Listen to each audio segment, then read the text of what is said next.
Sveiki, lituanistai! Šiandien kalbėsime gan įdomią ir šiais laikais aktualią temą. Tarsime 10 svarbių lietuvių kalbos taisyklingo kalbėjimo taisyklių bei išmoksime jas greitai įsiminti.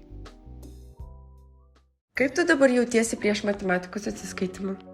Oi, jaučiuosi nervuotai, nors vakar daug Atleisk, kad pertraukiu tave, bet noriu iš karto pataisyti tai, ką pasakei, ko nepamiršau. Žodžiai nervuotai, nervuota, nervuotesni ir panašiai bendrinėje kalboje nevartotini. Jie keičiami į kitas būdvardžio formas, tai yra nervingai, nervinga, nervingesni ir kiti vediniai, kurių priesaga yra ingas ir intis. Negirdėjau dar tokios taisyklės, ačiū, kad pataisei mane. Žinok, per pastarąjį laiką šis žodis man tapo toks įsimintinas, tarsi negaliu jo atsikratyti.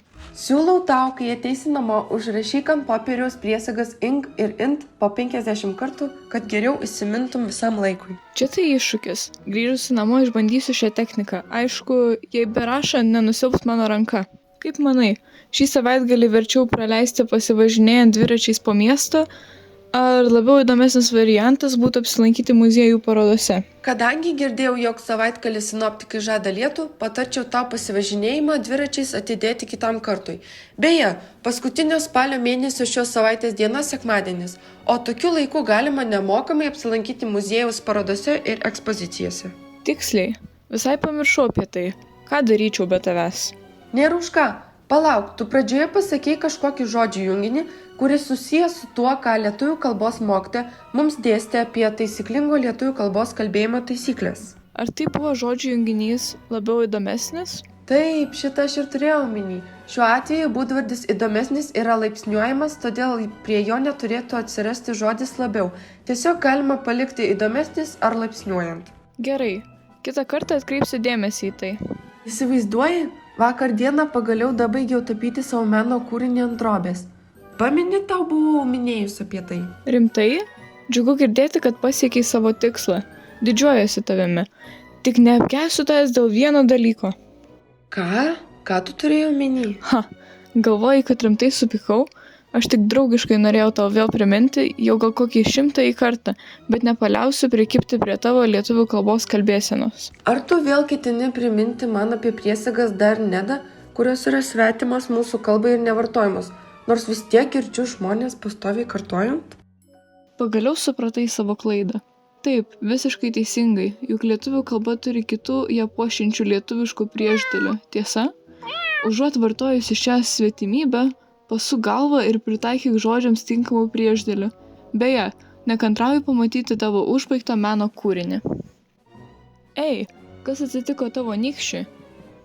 Tai menknikis. Vakar mama man liepė susiūti drabužių skylutes ir aš siūnant jas nepastebimai įsidūriau į nykštį. Ajajai, esi neatidi ne tik siūdama drabužius, bet ir kalbėdama lietuvių kalba. Nagi, kokių neatidžių klaidų galėjau aš padaryti bekalbant? Jau antras kartas, kaip neteisingai vartoji padalyvius.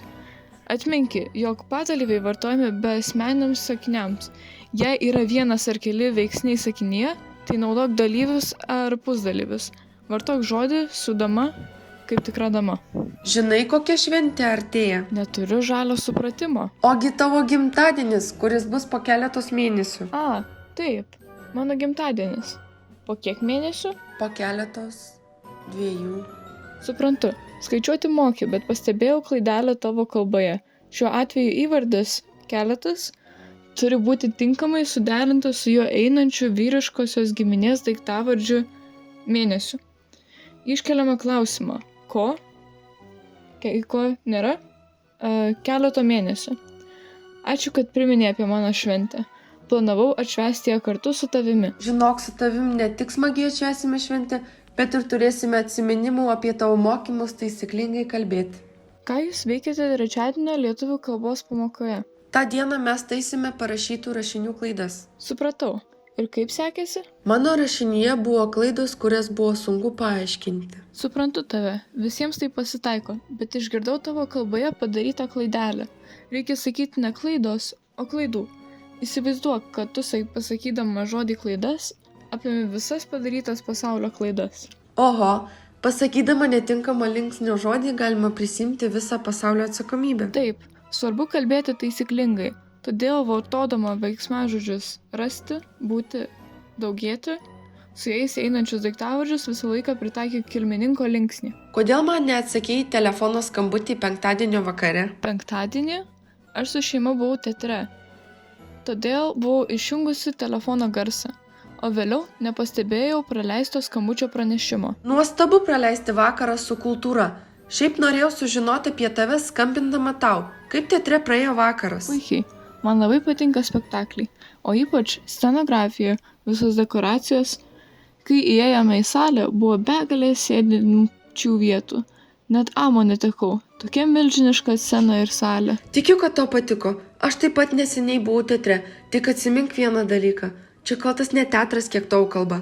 Minėjai sėdinčias vietas, tačiau šis veikiamosios rūšies dalyvis nevartotinas apibūdinant negyvus daiktus ar neapčiuopiamus dalykus. Juk vieta pati nesėdi, tad vietoj to reikėtų pakeisti neveikiamosios rūšies dalyvį. Būtų sėdimų vietų, tada vietos įgis pavadinimas sėdimosios, kurios nesėdės ir bus savo vietose.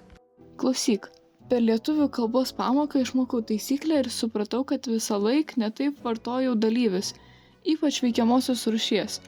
Bet taip pat ir mano šeima nustebo išgirdėję.